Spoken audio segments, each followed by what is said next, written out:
Welcome to another episode of As Chess Recommends. Today we will talk about I've Always Loved You from 1946, directed by Frank Borzage.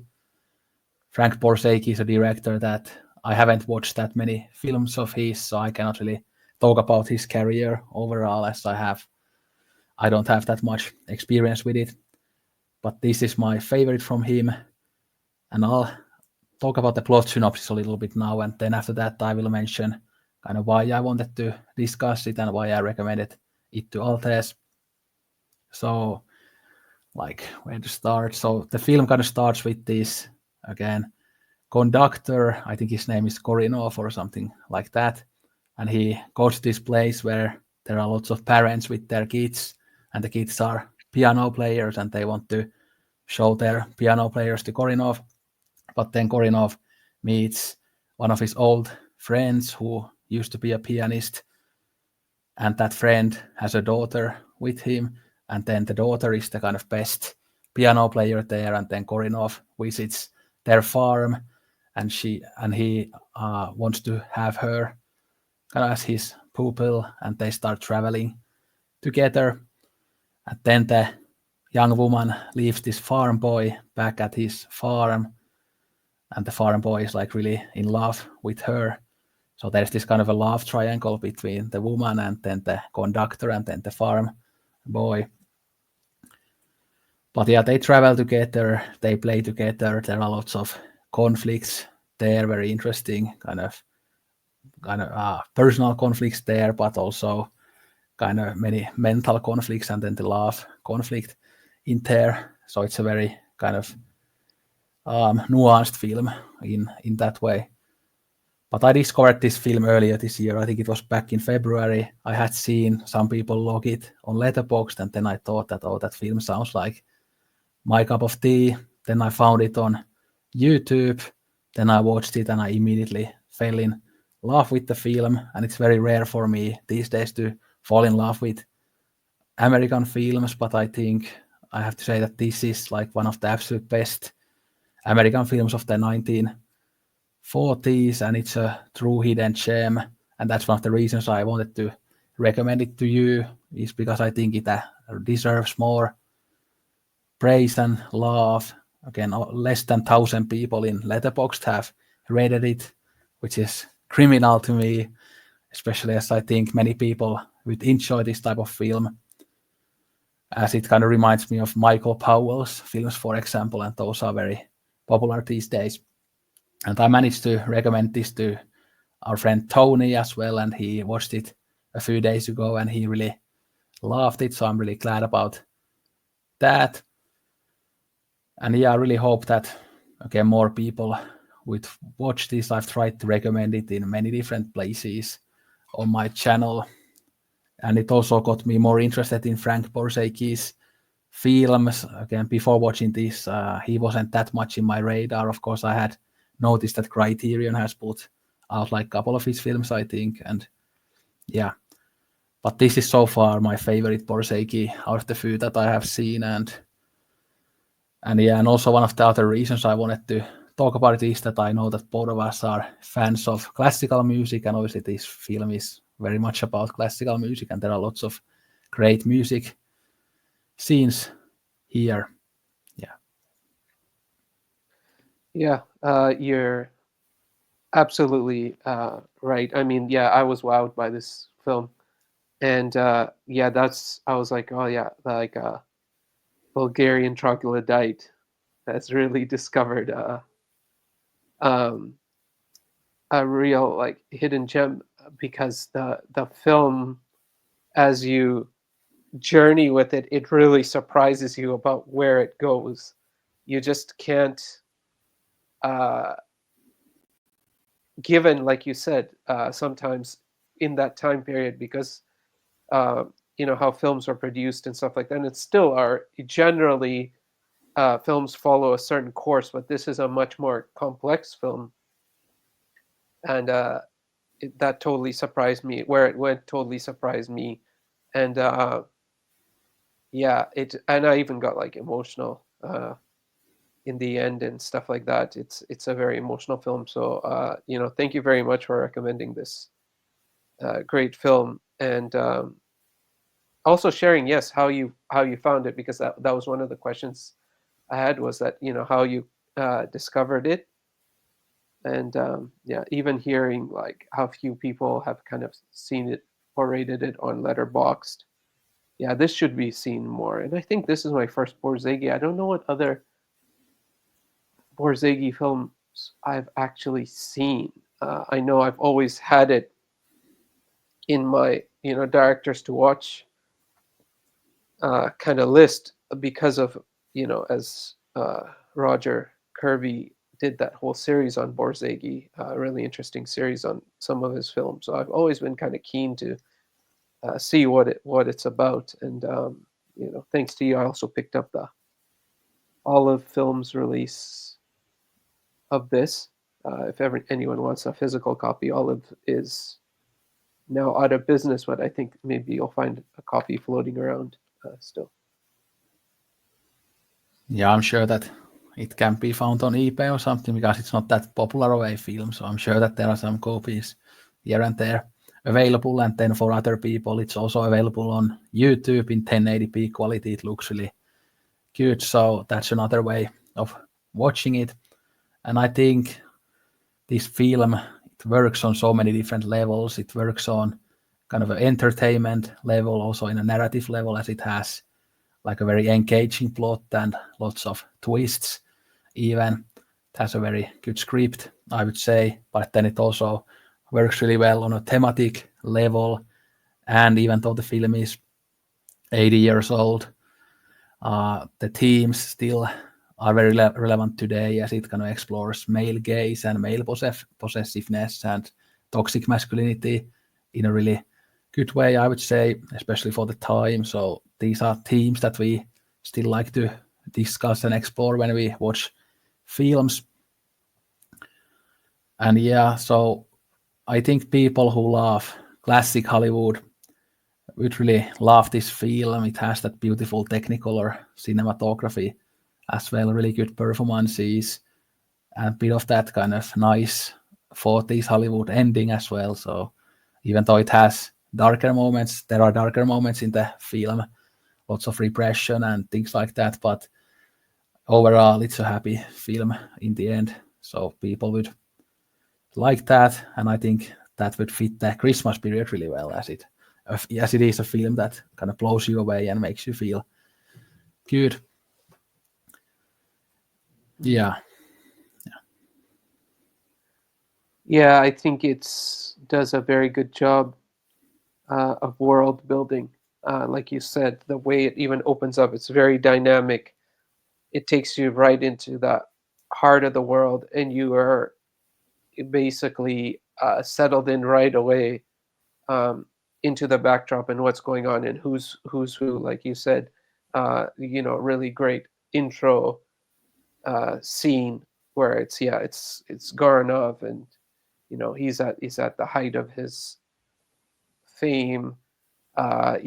People are coming to basically introduce their children and see who he's gonna take on as a pupil. So really, like you said, like a really interesting scene, um, and as you said, very entertaining. So there's lots of like great humor mixed in even from the very beginning. When he's coming and people are trying to debut their children, and then where he's being forced to uh, listen to one of the children that he doesn't want to listen to. He kind of his mind drifts, and then he basically goes off across the room because he recognizes someone. So it's all really really nicely done.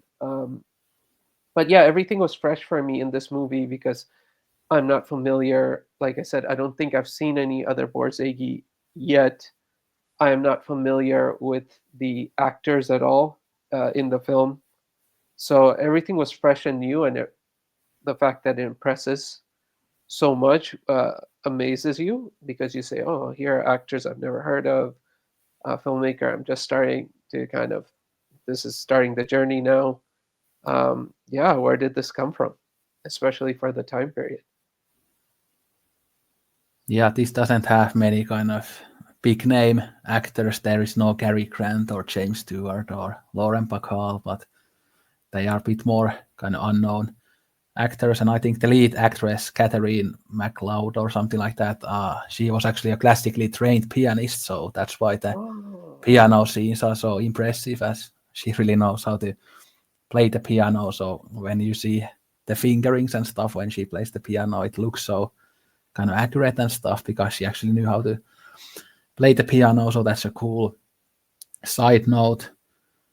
And Philip Dorn, I think, is the plays Koranov. So I thought that he gave a great performance. Again, I'm not familiar with the actor in general, but in this film, he was really good. And the music scenes are just absolutely stunning, especially the concert scenes. And there's lots of kind of dramatic elements there, but also some funny elements, like when the guys are on the back and saying that, yeah, I never listened to anything but Beethoven, but yeah, yeah, because yeah. she's destroying Right. Koranov, so this time I'm gonna listen to Rachmaninoff and stuff. So Nice. those types of fun moments, and again, all the music is from those really famous classical composers like again Rachmaninoff and Beethoven. I think there was some Chopin as well. So this is kind of like a complete delight for people who love classical music. And I always compare this to the Red Shoes, but I think they are very similar films. This is just about classical music and not ballet, because here we kind of have that again that conflict between love and your passion, your career a little bit, and then you have that kind of toxic maestro, kind of like you have in the Red Shoes, and that male possessiveness there. And there's a bit of that love triangle in the Red Shoes as well. And this film actually came, I think, 2 years before the Red Shoes. So I wonder if Michael Powell and Emmerich Pressburger saw this film back in the day. Maybe they didn't, maybe they did. But yeah, very similar films. And I think they would make a great double bill. And if we do these kind of vulgar rankings a little bit here, again, The Red Shoes is my favorite film of the 1940s, and I think it's one of the greatest films of all time. Then my second and third favorites of that decade are probably Late Spring and this one. So that kind of shows how much I love this film, is that it's probably top three of the 40s, even though obviously there are lots of great films from that decade. Yeah. Yeah, that was really good to learn about that Catherine McLeod was a like a um, trained concert pianist, because that was one of the things that really stood out in the film, is that usually those aspects are hidden from the audience, whereas in the camera was placed to show her playing the piano, and I was like just in awe, because I was like, did she learn how to play the piano? Like, how is it? So that is a good connection. That, oh, okay, she was actually trained in this, and so it's a real treat, because uh, often what's hidden is put right in front of you. The camera's like on her as she's playing, and you're seeing her playing. There's nothing protecting her, so she's very vulnerable in that, even in playing, even if she was a trained pianist, but that kind of vulnerability of the actor there, with nothing hidden, and the camera just being on them, was really really excellent, and really stands out in this film and increases the experience of the film. So that was an amazing choice for them, to make sure it's someone who can play and not someone who's pretending to play. I think, yeah, like you said, that adds to the appreciation of the music and how it's created and the artist. And yeah, like the fact that, yes, sometimes we listen to this music, you listen to Rachmaninoff, you listen to Chopin, you listen to these things, and you hear a piano, and you're like, I like piano music. Uh, but it reminded me this year, like even going to the symphony, uh, actually watching performance of the music is a totally different experience, because you don't think about the intricacies of how that music comes about, how it gets created, how it gets performed, and also what it takes for a person to achieve that level of excellence in their performance, in their art, or in their expression of their art. Or, in this way, she's not creating, but she's performing. But even to perform an art that's that great, um,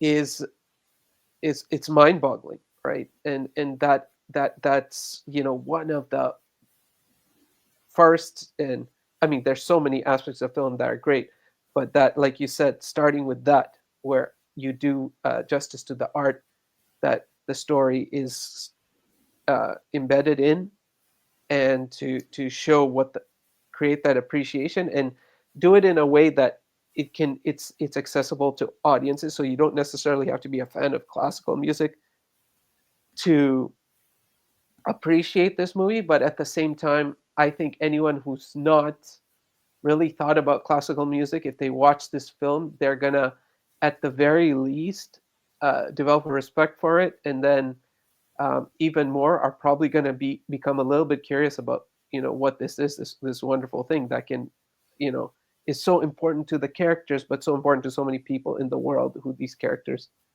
represent in a way.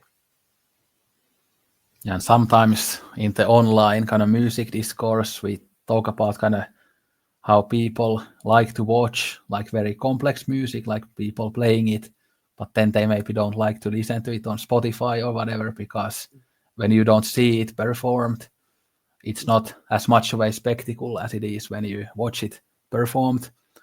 Although I think, obviously, as a music nerd, that I can enjoy complex music when I'm just listening to it. But I think maybe for some people, they need to kind of see the instruments being played and them being kind of amazed by that. And that's the only reason why they would like more complicated music.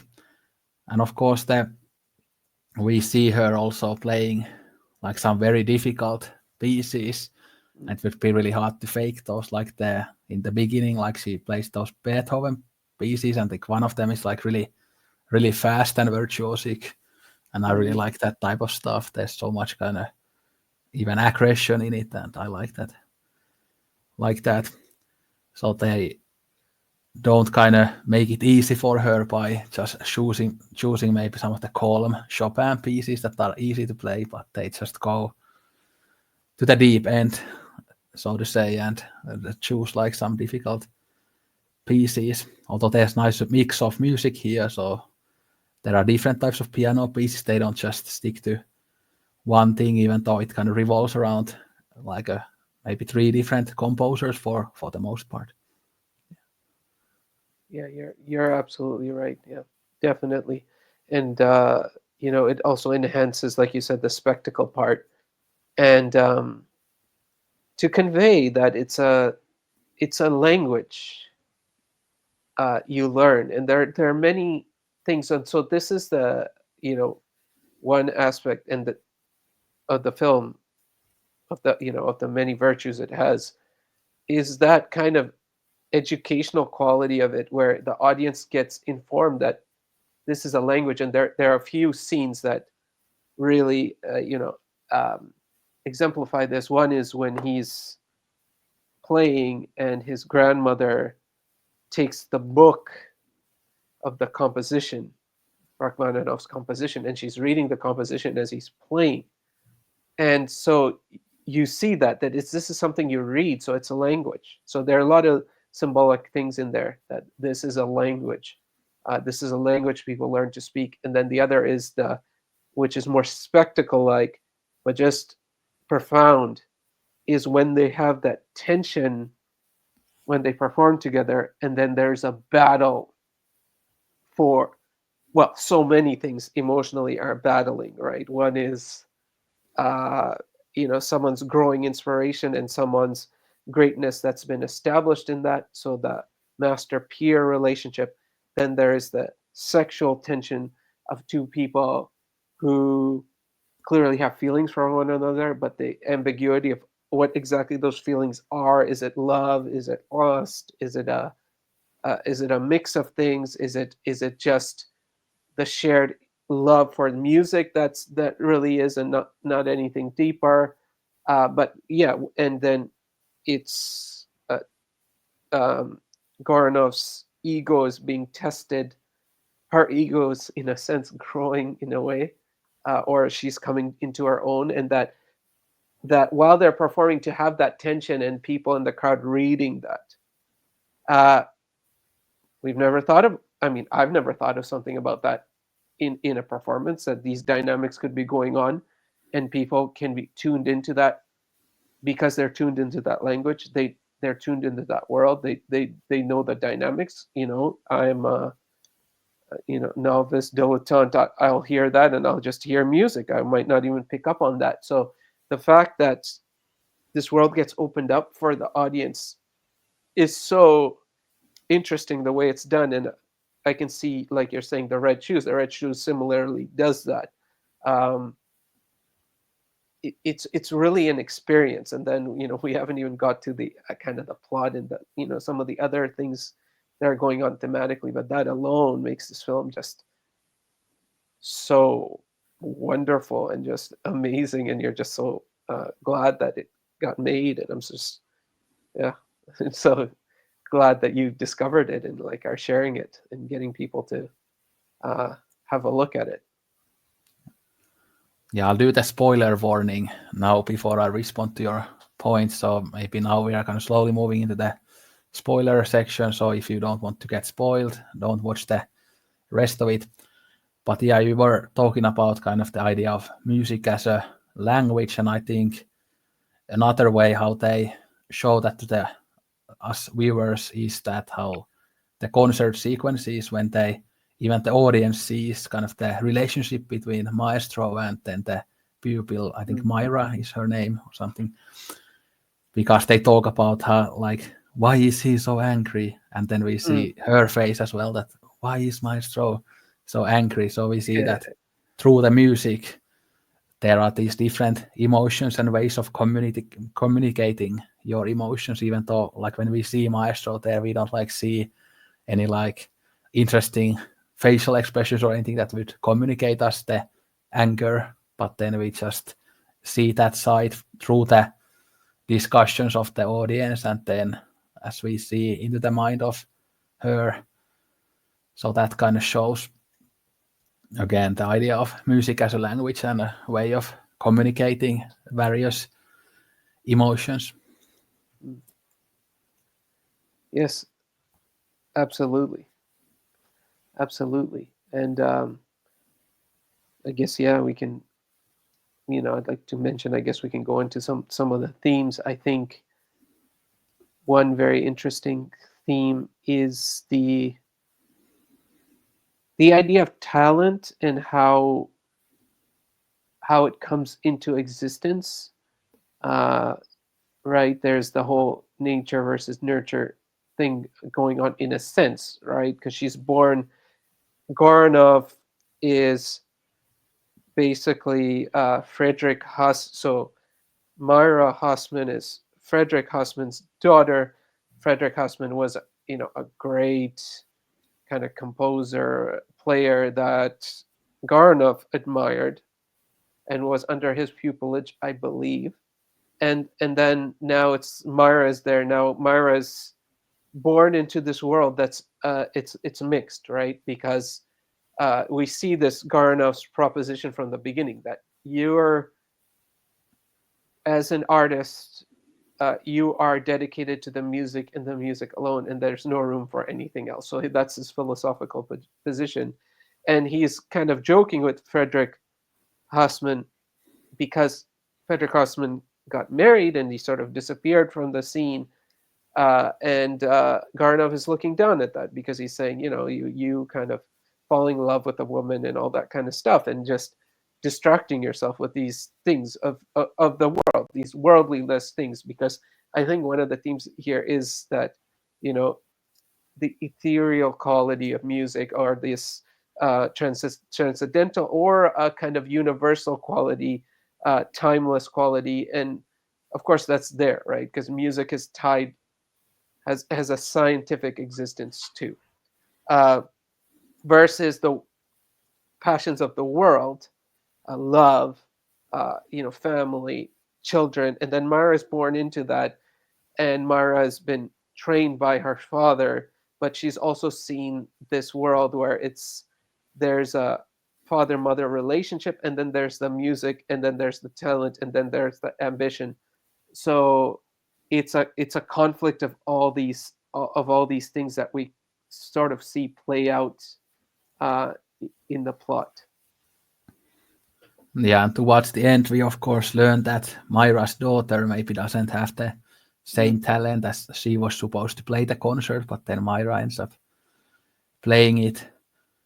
So we see that even though they are kind of related, maybe the talent isn't kind of transition from always from generation to generation, but the nurture aspect is very important because again, the daughter of Myra had that different teacher, and Koranov said that yeah, he's not that good. So it really the nurture element really matters in life. That who teaches you and who are your mentors and stuff. And it's not just about genetics or kind of these that you have the talent or not, even though maybe it has a bit of that too, Yeah. because we see that again, Myra has the talent, but then her daughter doesn't. So it's not about genetics necessarily, but still some people have the talent and some people don't. But I think it kind of suggests that the nurture has more of an element than the nature, or it's more important of an element than nature. Yeah. Yeah, definitely. I mean, that's definitely there. There's also the life events as well molding you, because one of Myra's critique towards her daughter is that, oh, she's perfect at playing, but she doesn't feel the music. The music's not coming out of her. And Myra had a loving father, and they had a nice idyllic country home and all that kind of stuff. But she's also experienced tragedy, right? Because she's lost her mother, right? So whereas in her daughter doesn't lose her mother, she doesn't maybe have all aspects of her mother, because her mother is conflicted by this whole thing that's happened in her life as she was pursuing music as a career, um, and the conflict she has with Goranov at that concert. And so there's that aspect to ponder, because there are all these elements that come together, and they're not as formulaic as one might think, because we do like to think and say, well, okay, this person has talent. Well, clearly they're born into a talent gene pool, or they've had the nurture because they've got the finest teachers, or whatnot. But there's also unspeakable quality why that one person. So why someone has it, why someone doesn't have it.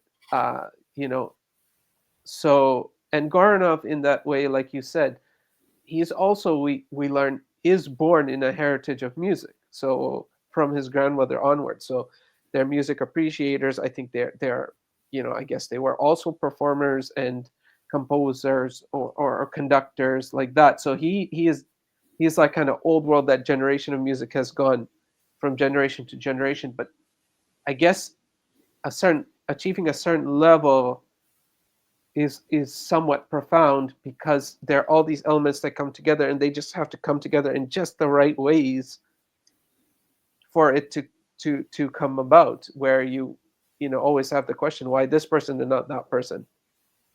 And so yeah, why the father and the daughter, but then not the granddaughter. uh, uh, and I think that the film does well to kind of paint that for the audience, these kinds of complexities that exist in this world. Yeah, a couple things that came to mind is that obviously Myra like goes without playing the piano for years, I think, because she says that yeah, I don't want to play anymore. But we see that she still has retained the talent, even though she hasn't been practicing. So it kind of has that idea that when you attain a talent for something, it will always be there and it doesn't go away. Again, I don't really believe in that in real life. Like if you don't play a piano for 10 years, you aren't gonna be as good. But whatever, I think it says that. And then another thing about these generations that came to me is that what one thing that affects our ability to gain a talent is our motivations for it. So why are we like aspiring for a particular thing or a passion? Is it just because your parent did it before you, so you just want to please your parents? Or is it because you have a genuine passion for it? And if it is just because you want to like please your parents, I think you probably won't become an virtuoso or great at it because you are doing it for wrong reasons. But if you are doing it for your genuine passion, then you have better chances of becoming that. And I think we can see that Myra, even though again it's passed to her from her father, that she really has a passion for piano playing, but we don't learn that much about her daughter, and we don't necessarily know why she's playing the piano. So maybe she is just playing the piano just to follow her mother's footsteps and not because she actually has the passion for it. So maybe that's why she isn't as good at it. And we of course have many real life examples of like parents and their children doing the same thing. Like in music, there was like the singer songwriters Tim Buckley and Jeff Buckley, both are very highly regarded. Even Frank Zappa and I think his son. But there we see that Frank Zappa is the famous one and nobody cares about his son. And there are many like other examples as well. So I think it can go either way. But obviously in life in general, it's very important that you have a genuine passion for something, and then you are more likely to succeed if you do that. Yeah. Or if you have that. Yeah, yeah. As you're talking about this, it brings like so many things to mind, right? Uh, like you think about Jean Renoir, who, right, had to come out of the shadows of his father, who was a great painter, impressionist painter and artist, and then he had to kind of come out of that shadow, and then while he was doing it in film, people saw that as a lesser pursuit, and now we think about Jean Renoir as one of the great directors, or well regarded. Like you should watch his cinema, and he made a kind of name of his own. But like you said, because that's probably because time, and he branched out, and maybe he didn't enjoy the benefits of it while he was alive. While he was alive, he was probably like, okay, Jean Renoir, he makes like good films, but it's nothing like the art of his father. Um, so, like you said, that there's that tragedy there, um, and it's a continual tragedy. And yes, those are important questions that you're asking. Why did the daughter pursue that? Did they really do it as a way to set up the mother? Was this just all that was that? Okay, she has an interest, she's curious, and she appreciates her mother's talent, but it's not something that she wants with all her being.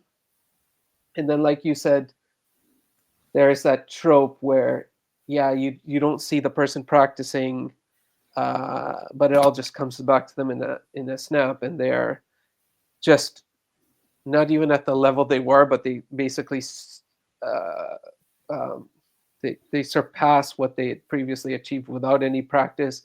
Uh, you know, whether that happens literally in the real world, uh, or it's a form of expression that this person, while they weren't physically playing, in their mind were living this every moment of every day.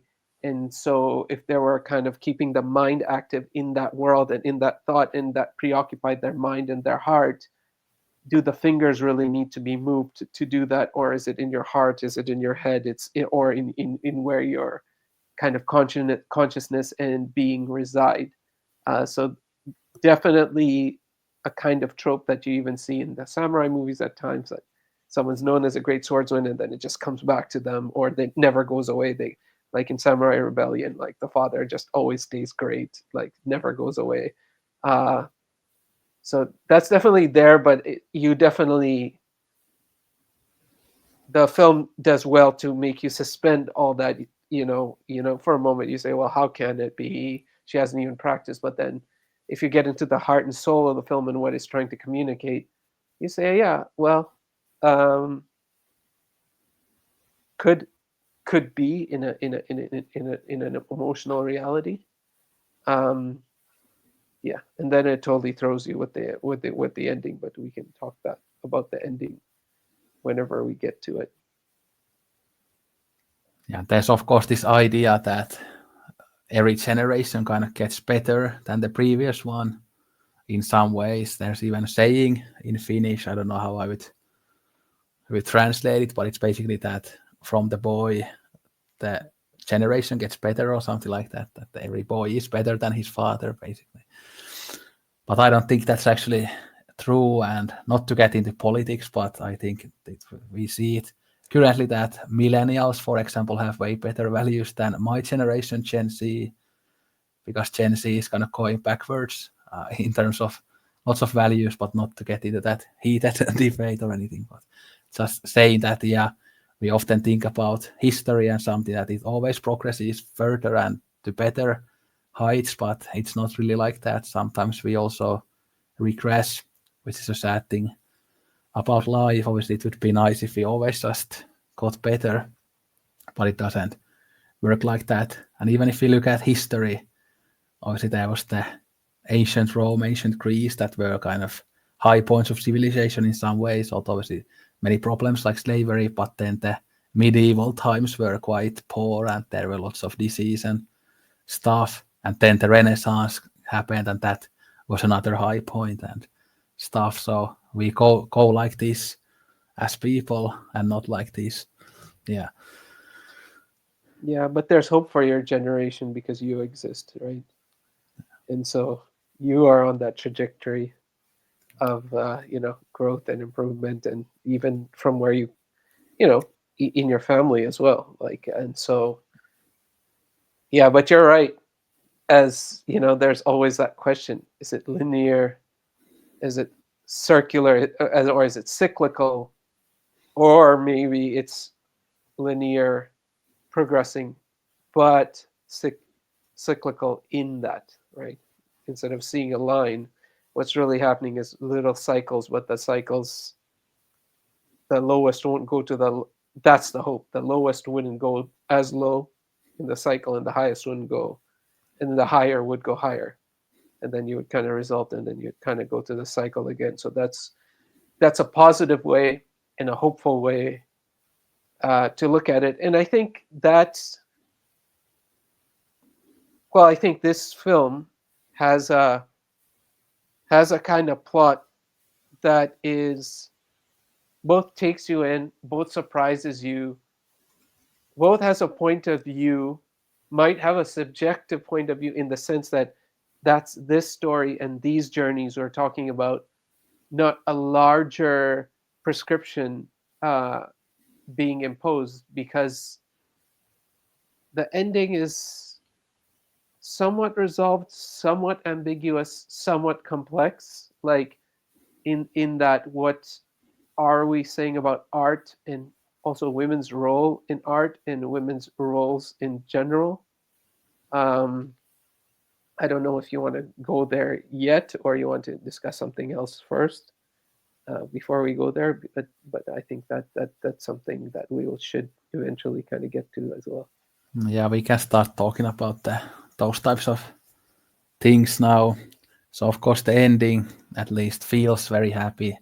Again, it feels like all the characters are happy. Even Koranov is, I think, smiling when he's looking at George and Myra and stuff. But I think it's the very important or very interesting thing is talking about her journey, because we kind of see her struggles in a patriarchal society, but then in the end she turns up in that kind of apple pie family. So what Mm, does that say about like gender and gender relations? That yeah, we see her struggle, but she ends up in that kind of, in a way, like the patriarchal dream.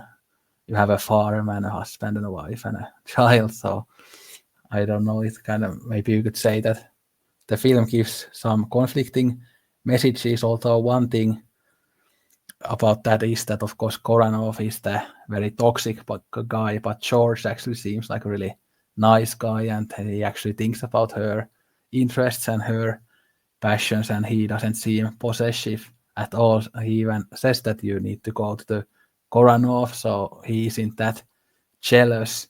So he kind of shows a healthier version of masculinity. And then when we see her choosing George instead of Koranov, we see that she's choosing the less toxic type of masculinity by choosing George instead of the more controlling masculinity of Koranov. Mm, interesting. Yeah, I yeah, that's so that part of the film, its ambiguity I think adds to the film too, because Garanov does finally realize there's a role of the woman in music. And I think this is also one of the things I was pondering, is that of course it's said in a very crude way. There's only man in music and there's only role for man, and then later on he says, no, I see now there's a role for a woman in music. Now, are we talking about straight up gender, or are we talking about forces and energies? Right? Because if you look at it in a very, which I don't know if the film intends this, right? But if we look at kind of yin yang and these kinds of Eastern philosophies where it's about balance, right? So, Goranov is in a way imbalanced because it's just Mercury, it's Mars, it's just drive and force and energy and war and conquer and greatness at all costs, and um, you don't develop any other part of yourself other than the music, because the music endures and it's eternal, and in a way it can also be a legacy, so it can be a very masculine thing in that way, because historic masculinity, because obviously legacy is not created just by men, it's created by men and women together. But yes, is this world simplistic or not, I don't know, uh, of the film, but he's very much into this mindset, and at the end we see him acknowledge, oh, there's room for a woman too. Now this is where I think the film is great, but I think here is something to think about. Where do we end up at the end? Like you said, he says that there's room for a woman too. So he comes to this great realization, and there's room for her too. Her energy, what she's about, and her world. And then she goes to George. So is this the double duty burden now being imposed? Which is, yes, she has the gift of music, but she's allowed to be a woman, and what's essentially important in being a woman is family. So you can be a musician, you can have the gift of music, but you can also have your kid and your family and your husband. And is that what the woman in music means? Right? Because a woman in music can be, and I think you said double bill with Red Shoes. I think, time period wise, theme wise, interesting double bill. I think an interesting double bill would also be if you saw this movie and you saw the more recent film Tar, because it's about music, it's about composers, uh, women in music in a sense, and what kind of things can you think about different visions of the world? Yeah. And then I obviously don't know what happens after the film, but does she again stop playing the piano after it, or and starts like just a family life, or does she still continue to perform? Because I think if she just becomes a family woman, a housewife, yeah, that kind of shows maybe a bit more in a problematic way that, yeah, again, women can be good at music, but in the end, the ultimate goal should always be to be a housewife and have a family. But if the film actually continued a little bit and showed that, yeah, she still goes after her passion, but also has a family, that would be a more of a feminist commentary.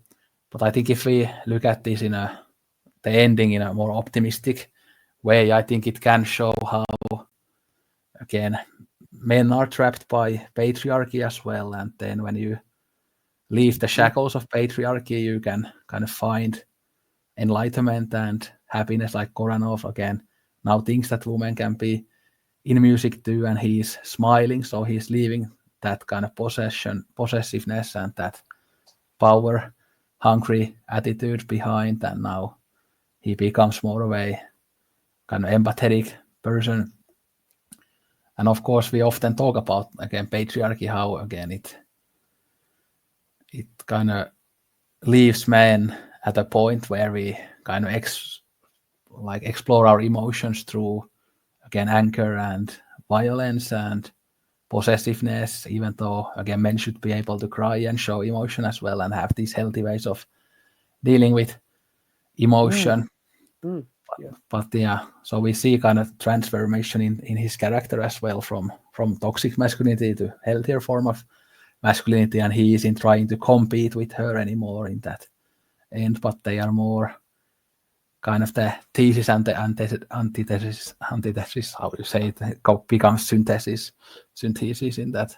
So two opposing forces kind of become one in the end. And yeah, then there's higher enlightenment after that. Yeah. Yeah, I think that's very valid what you're saying. I mean, there is an optimistic way to read the ending, and I think that's the beauty of the film as well, because like you pointed out earlier, George, there are a lot of positivities about George. One is that he is not falling into the world of male competition for women, right? So her loving another man is not something that threatens him. Him not being able to be that man, so right, he's not shown to us as someone of extreme ambitions like Goranov or any special talent, but he is not threatened by talent. And I think I think the character of George is a very interesting character, and it's a beautiful character because I think it's a mindset we would very much agree with, that he appreciates the beauty, he appreciates the art, and he's someone, like you said, he's not coming from that nurture. He's in the peripheral, right? He is from the outside kind of labor family, farmer family, and she's in the inside world, the the art, the composition, the classical music, but he appreciates the what she loves.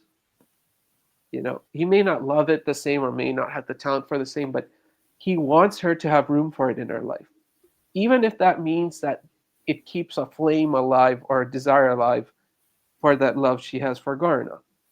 And I think that's like you said, that's a very constructive ideal there.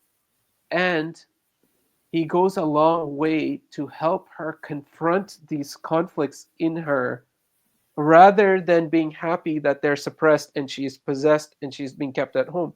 He's actually letting her be free to explore these conflicts and be willing to go those to those spaces that could kind of threaten those things. And he said, well, and he has a very healthy way of looking at it. He says, look, this is what I accepted, when he decided to marry, and so I want to continue with that arrangement. Like, I'm not going to change on you and say now I'm not okay with this. So he has that all embracing mindset that we all can aspire to. um, and on top of that, what you're saying about patriarchy is so important, because I forget who said this, but there's that quote that like patriarchy has no gender. And I think that's very important to think about, that just because a system's patriarchal, that doesn't mean it's all for men or to the advantage of men, because like you said, men are trapped in excuse me, in that same system as well, and can be oppressed by it, because there's the whole class aspect, and there's a lot of different complexities that come and interact within a patriarchal system. So I think, yeah, everything you're raising, like really valid points, like really important factors.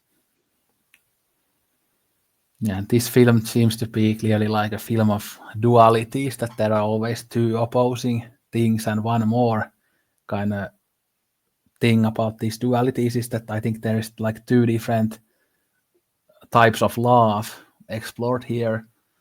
So George kind of shows the what love should be about, so that you actually want the like the object of your love to um, do well and go after their interest, and you aren't just trying to possess them, but you actually want them to be as happy as they can, even if it means that you aren't part of that. But then through Koranov, we see that toxic form of love, which actually isn't love at all, where you want to possess the other person and you want to mold the other person into your image. So that's kind of a narcissistic way to love someone, that you are just thinking about yourself and you are not actually thinking what makes the other person happy. So we see kind of the ideal version of love and then the toxic version of love. And of course, the problem in the world is that often we have this toxic form of love, and it's actually really hard to have that ideal kind of way of love and loving someone, because it really means kind of a more of a altruistic thing, that you aren't actually thinking about yourself, but you are really thinking about the other person. And if you have that ideal way of love, even if the other person doesn't love you back, you probably won't feel that sense of resentment, because you just want the other person to be well and do what they want. Yeah, 100%. Yeah, definitely. And that's why it's a wonderful film as well, because of the music is serving as the perfect metaphor for this. His view of music as something he commands and controls, and his ego is that, there's no one like me and I am unique and all that. In a way, he's also in like you said, in his overall relationship to love, in the love having different aspects.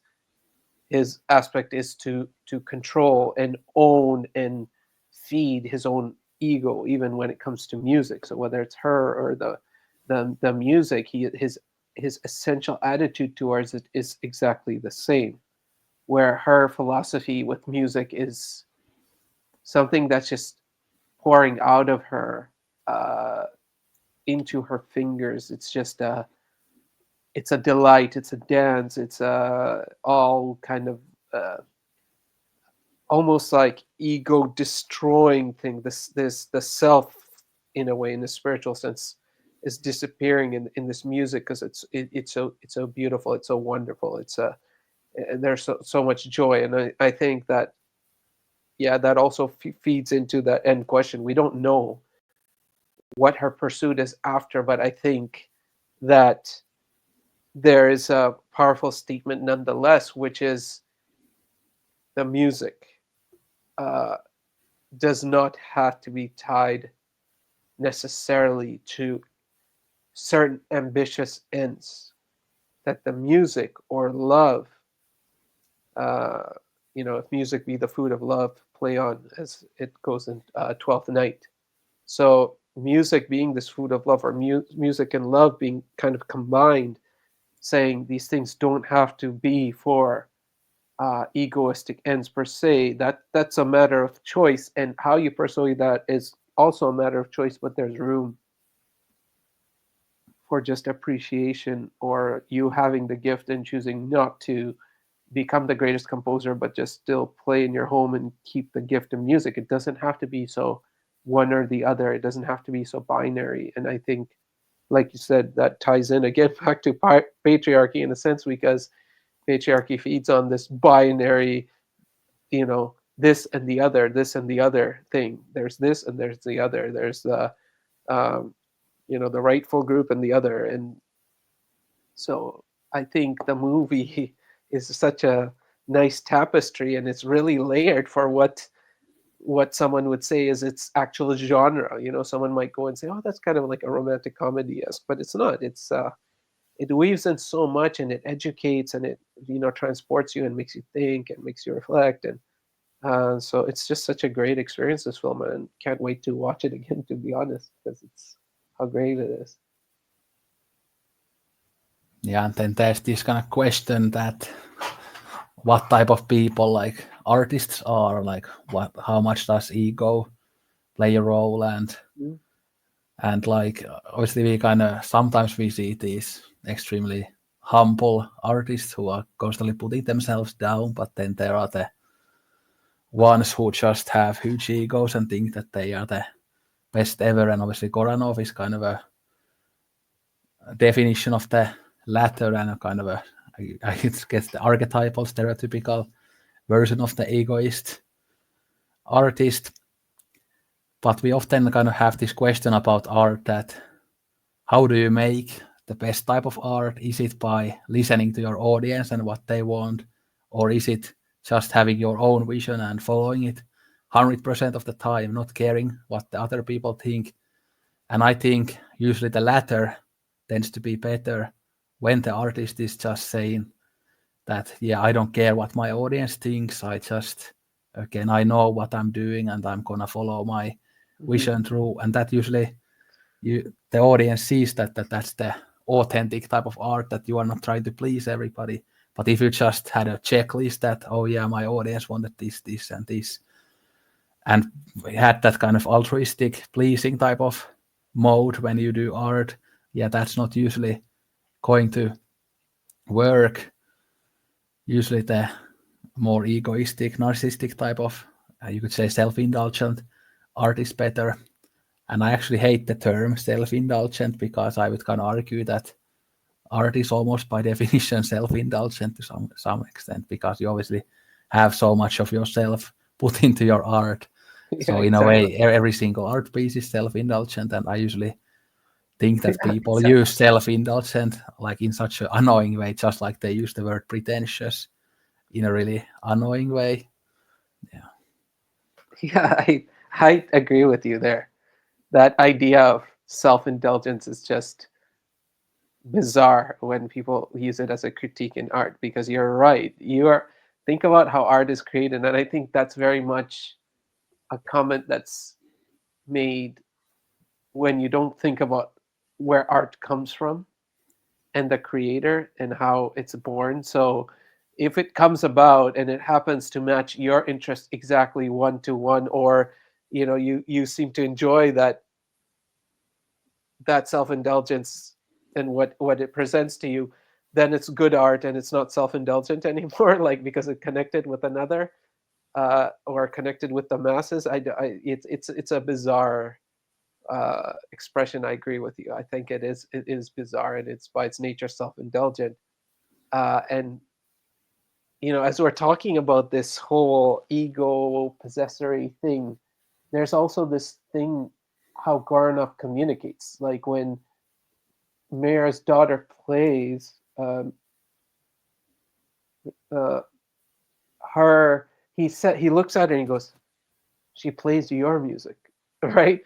And I don't know if that's just how they wrote it, or it's another peer into his psychology. Your music, it's Rachmaninoff's music, or is it Rachmaninoff's music? I think that's the beauty of the film, is that I think it reflects that complexity of the art. Here's the composer, and you're playing it. She plays your music, so she plays your music. So what does that mean? The notes as played by Mira, or is it the notes as composed by Rachmaninoff? So is that the possessory thing is kind of there, um, and also how his interest in women, it's this passive fancy. Oh, you got to see this one, she's a brunette, she's a this. So, oh, you got to see this one, she's blonde but she has like copper type tone to her hair. And maybe that's also the psychology of music, right? He's, as a composer, he's excited by all these different composers. Oh, you got to see the aspects of this. So he's just drawn by the outer beauty, maybe as well, versus the inner beauty, whereas in she's more committed to certain pieces. I don't know. That could be an overread, but it's an interesting kind of wavelength in there as well. That kind of connects to what you're saying as well, with self-indulgence and all these kinds of things. yeah, and the fact that this film explores these different generations fits really well with the theme of classical music, as classical music is kind of about looking in the past and thinking about what were the great composers of the past and how we can mold their pieces into our own time and how we can play them through from a different lens, you could say. So that kind of fits really well with the themes.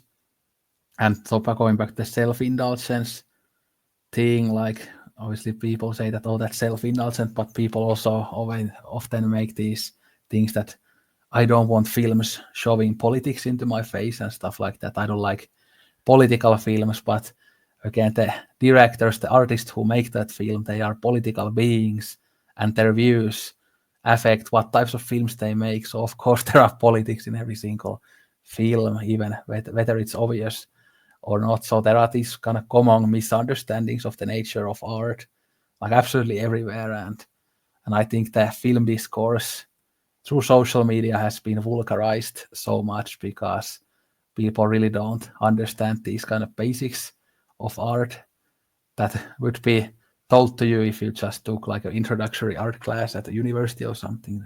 It's not that difficult. Yeah, absolutely.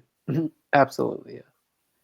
Yeah, I think these kinds of things can detract, to kind of critique it on those kinds of levels. I think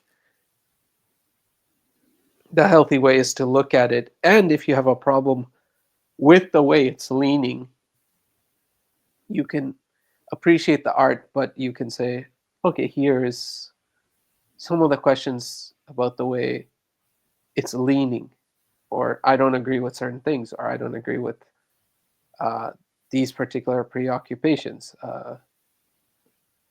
So yeah, that's also yeah, definitely a topic that's always there. And something as simple as drinking water is political. Do you get the water from a corporation or from the city? What does that say about the economic system and things like that? So everything is political in a way.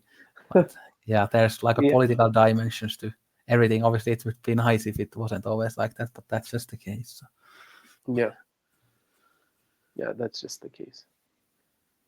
Yeah, maybe someone would think about the politics in this film as well, which surely has its politics in there as well. Maybe they would see this as, a very globalist film, because they're just going everywhere around the world, and they're almost like citizens of the world, and they can go anywhere passportless. So maybe they're very global and anti-nationalist. Or you could turn around and say, well, this film is clearly about kind of a um, kind of more hegemonic pursuits, or is neo-colonialist in its viewpoint, and all these kinds of things. So these things are always going to exist, and then really take away from you just viewing the films and thinking. And of course, like we've talked about, there's kind of this battle of progressive and conservative here with the idea of like women in society and the patriarchy and things like that. So that's obviously already political. And of course, even music can be very political and stuff. But I think maybe we can start wrapping up this conversation. It's been a bit over an hour, I think. So I would really highly recommend people to watch this. Although again, this is the spoiler section, so you aren't gonna hear this. But yeah, hopefully it makes 1,000 ratings in Letterboxd soon. I think it's like 950 something now. So maybe at the end of next year it will be over 1,000. Yeah, I echo that, what you're saying. Definitely needs to be discovered, and it's good that you're putting the word out there, because yeah, people should take the recommendation and watch this one, and yeah, it should be appreciated. And I think it can be a bit of a crowd pleaser type of film. You can watch Yeah, it just based on the narrative and the story and don't even have to think about these more complex things, but it works on both levels. So yeah, it just works overall as a general film. Like we said, lots of good, you know, sad elements, feel good elements, human relationships, family, great humor, like, comedy in there, so great characters. So yeah, like you said, it's a crowd pleaser with more if you're looking for it, but the more doesn't have to play into your viewing of it at all. You can just enjoy it for whatever it is. Yeah, and I'm glad that I was at least able to make two people watch this. So you and Tony, Yeah, and both of you loved it. So yeah, yeah, I loved it. Yeah, absolutely loved it. I always say that even if I can get a one person to watch a great film, it's very satisfying and great. So, Yeah, and maybe absolutely. those other people can then get some other people watching it too. So yeah. Well, I don't know. I don't know how far Tony and I can reach. So you're our crumb, so you're the guy who could spread the news the furthest. And in Tony's country, Germany, they would watch this with German dub. So yeah, that's not nice.